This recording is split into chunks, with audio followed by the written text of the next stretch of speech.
Good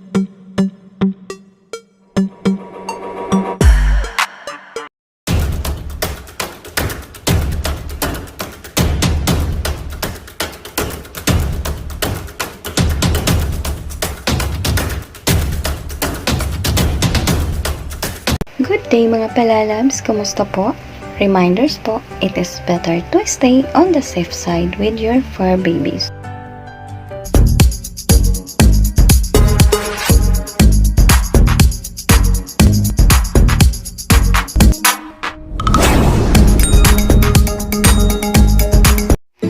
Let's get started mga palalabs! So, meron tayong 5 na pinaka-common na bulati o worms na nakakaapekto sa kalusugan ng ating mga fur kids. Ano nga ba ang mga ito?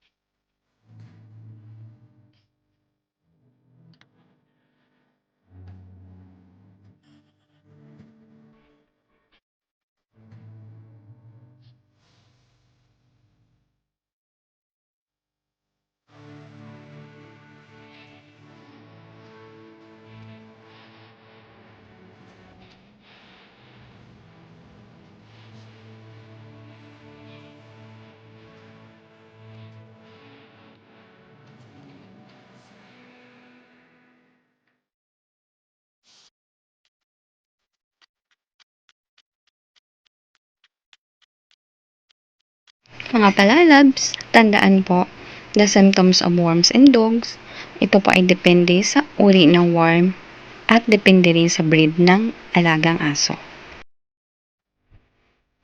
Sa next video po natin, we'll discuss po ang symptoms ng 5 bulati o worms na ito sa ating mga fur kids.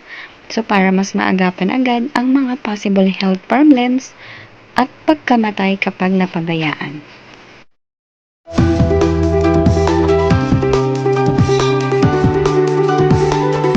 Mga palalabs, palakasin ang immune system nila at kahit walang makitang worms o bulati sa pups ng ating mga fur kids, ugaliin na painumin ito kung may budget naman po.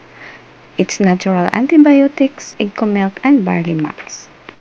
So ito na po ang ating procedure sa Eggco-Milk and Barley Max mixture. Please sundin po para effective sa ating mga fur kids.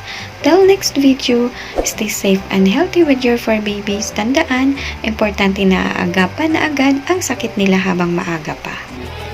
Eggco-Milk and Barley Max.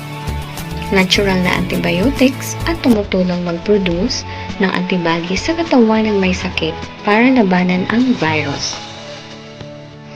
Natural na pampalakas ng katawan, pampalakas ng baga, panlaban sa internal infections, viruses, parasites, cancer, and more. Procedure: 1 sachet ng Eggco-Milk sa 3/4 glass of water, tap water or lukewarm. Then, add ang 1/2 sachet ng Barley Max. Haluin po ito na mabuti, ipainom every 4 hours for 1 week. Then, once a day na lang ipainom kahit magaling na. Same pa rin po, 8 ml pag puppy at 15 ml pag adult na. Tandaan po, huwag nagagamit ng kahit na anong antibiotics kapag Eggco-Milk and Barley Max na ang ipapainom o gagawing natural antibiotics.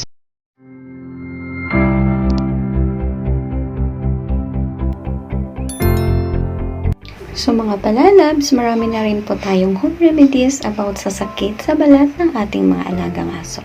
Please panoorin po para sa karagdagang kaalaman.